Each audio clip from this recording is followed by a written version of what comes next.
At the start of the year, I put out a video which I still believe is my weirdest idea to date, turning serial mascots into SCPs, and a lot of you really seem to love that one.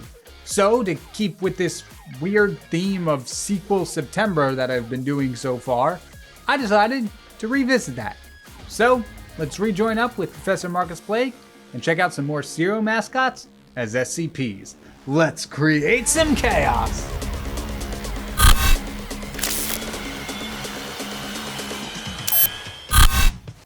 Hello everybody, and welcome back to the SCP featured presentation. It's been a while since we've met, and admittedly the facility isn't looking the prettiest due to recent events. But my higher-ups and the O5 Council and all the whatnot decided it was important for y'all to be continually educated on the various entities we have housed in this facility in case such an instance were ever to arise again. Now, based on the attendance records of the previous meetings, factoring out any extraneous circumstances, it appears that the presentation around the entities in the SCP-C subcategory piqued the most interest, and luckily, we just so happen to have more entities within that subcategory to share with you today. That being said, my name is Professor Marcus Blake, and only Professor Marcus Blake. Let's begin. Item number SCP-C-146. Object Class: Keter. Special Containment Procedures. SCP-C-146 doesn't pose any particular physical threat to the Foundation or any of its members, but it does seem to love trying to escape. As a result, the SCP cell must be constantly reinforced with more and more complicated locks at a faster rate than the entity can figure out how to unlock them. Although all personnel should keep a close eye on their belongings, documentation, and assignments on a normal basis, if an announcement is made that SCP-C-146 has breached containment, all personnel, Class C and below, are to report to the nearest security bunker with any and all important information as to not have it swiped from the person when they aren't looking. Description: SCP-C-146 is a trickster in both name and personality. It is a 5.5 foot tall humanoid rabbit with iridescent fur that can cycle through several different pairs of colors, including blue and pink, rose and green, and pink and yellow. We're not sure if each of these colors represent anything, or if it's just something that happens to the entity's fur without it saying so. The entity also has long ears that usually rest behind its head, but have the ability to stick up when the entity is on alert. In the past, it has been reported by personnel interacting directly with SCP-C-146 that the SCP's fur feels damp when they've come into contact with it. However, recent tests have shown this no longer to be the case. While we have no reason to doubt the observations of the personnel in the past, we found recently that the entity's fur is now very dry and coarse. SCP-C-146, aptly called the Trixster, and that's Trixster Trixster rather than CK, is for all intents and purposes a kleptomaniac. It will attempt to steal anything and everything it sees as unprotected and that it can get its hands on. This is why the special containment procedures listed above for this entity double as protection procedures for all personnel.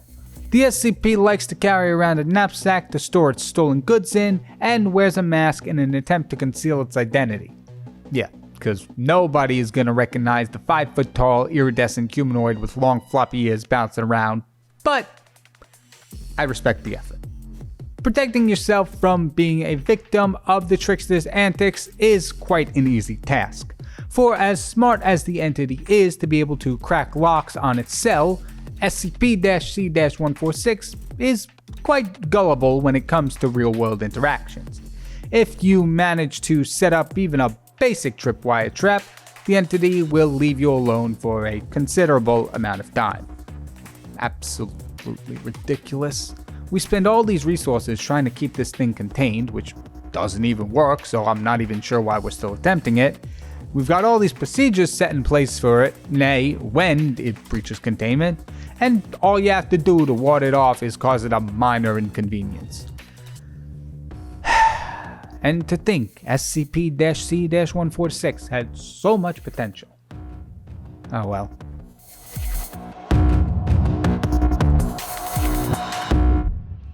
Moving on to our next SCP, and hopefully one that uses its abilities a little better, we have item number SCP-C-054. Object class, Safe. Special containment procedures. SCP-C-054 cell should... Hey, that doesn't look like any other SCP we've seen. I'm pretty sure that's just the type. Well, I was going to wait until the end, but now that you've made me use its powers, it's best I explain now. This little creature that is accompanying me today is SCP-KP-522, otherwise known as Duck Scare. With this dial on the side of its head, I can freeze any living creature in time for up to 60 seconds.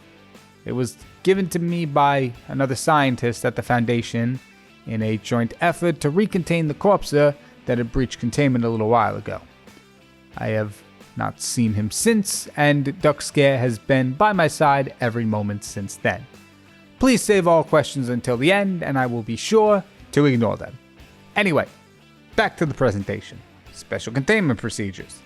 SCP-C-054 cell should be about 400 feet long, 200 feet wide, and 50 feet tall, in order to fit a full football field with extra space around the edges to move around.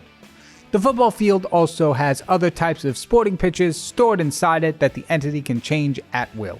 Some of the other pitches within SCP-C-054 cell include, but are not limited to, a basketball court, baseball diamond, and soccer pitch. Lining the walls of the entity's cell are shelves and racks filled with various balls and sporting equipment that the entity has free use of. The equipment is to be checked and maintained on a weekly basis in order to keep SCP-C-054 satisfied. Since SCP-C-054 has been proven to pose no threat to anyone, all personnel are able to enter the entity's cell freely and participate in any athletic activity alongside SCP-C-054. For the same reason, the SCP is permitted to freely roam around the facility during day with whatever items it chooses. However, it is no longer allowed to engage in physical activity anywhere outside of designated areas, and any personnel seen encouraging this behavior will face disciplinary action. Description: SCP-C-054, also known as Tiger Stripes, is a bipedal humanoid tiger with orange and white fur patterned with black stripes down its sides. Unlike wild tigers, however, the entity possesses the ability to speak and communicate with Foundation personnel. If you couldn't tell from the containment procedures, the entity has opposable thumbs alongside 4 additional fingers that allow it to pick up and hold a variety of objects, making it able to play a variety of sports. Through observation, we've noticed that, overall, interaction with SCP-C-054 has led to an increase in personnel morale across the Foundation. So much so that the O5 Council has deemed any personnel suffering from the negative effects of any other entity are to spend regular time with SCP-C-054. It has been documented that alongside the natural benefits of being physically active and companionship, Tiger Stripe's words trigger a person's brain into producing more dopamine, which can lead to pleasant feelings, better memory, and increased motivation. We've also taken note that the effects of SCP-C-054 have a lot in common with those of SCP-999. Now, this next part isn't in the document, but rather my personal experience coming across SCP-C-054. While everything in this file is well and good with the dopamine and whatnot, I don't think this SCP truly poses no threat. So let me give you a word of advice if you ever to come across this entity. If you find yourself in the vicinity of SCP-C-054, play games, be happy, do whatever you want with it, but never take food that it offers you. The entity may claim that it's part of a complete breakfast, but in reality it's just a lot of sugar, and when you try to eat it, it cuts up the inside of your mouth and tries to choke you. I don't know if this is intentional or not, but I like to keep a cautious mentality when dealing with this one.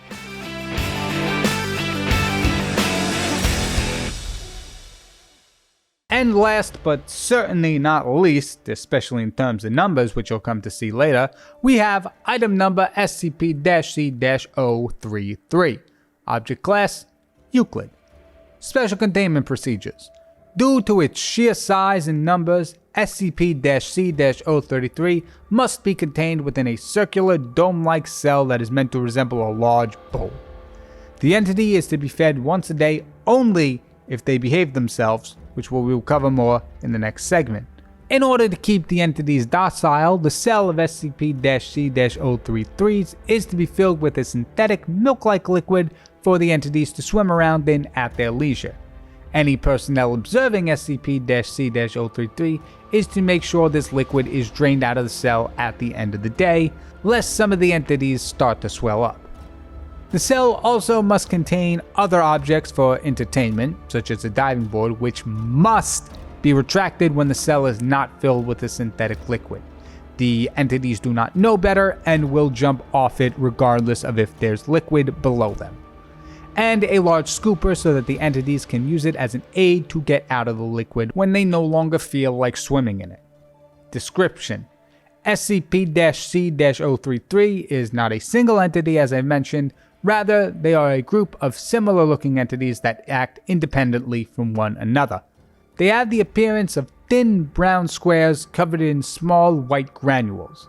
These granules resemble sugar in both look and taste, but research has shown that it has a different molecular structure to the sugar that we, as humans, are used to. The entities also seem to disregard the common laws of physics. Not only are the entities super thin, almost to the point of being two-dimensional, but within their mouth seems to be an impossibly long tongue that in no way should be able to fit inside of them. Throughout the whole time we've had them in containment, the SCP-C-033 entities have also become known as Cannibal Toast. And as the name suggests, the SCPs have a tendency to not just play harmful pranks on each other, but will also devour one another of SCP-C-033. Unfortunately, there's not much that can be done to stop this behavior, as it happens very quickly and often without warning. However, as mentioned in the special containment procedures, if this behavior is to happen, all the SCPs in the cell are not to receive any kind of food for that day. But despite their cannibalistic nature and the frequency in which it tends to happen, SCP-C-033's numbers never seem to drastically drop. Careful observation and numbers have shown that even when multiple entities are devoured, new ones seem to randomly appear to replace them. Our research has shown that SCP-C-033's numbers remain anywhere between 200 and 250 entities in the cell at a time. Now, I will say for these guys, if you have even a little bit of free time, I highly recommend watching them. They're really entertaining to watch them just bounce around and try to eat each other, and they rarely try to escape their cell. But that brings us to the end of our presentation today. If there are any other SCPs from this subcategory or another that you would be interested in learning about, please comment them down in the request box below. And if you would like to get frozen by duck scare, come find me after the presentation.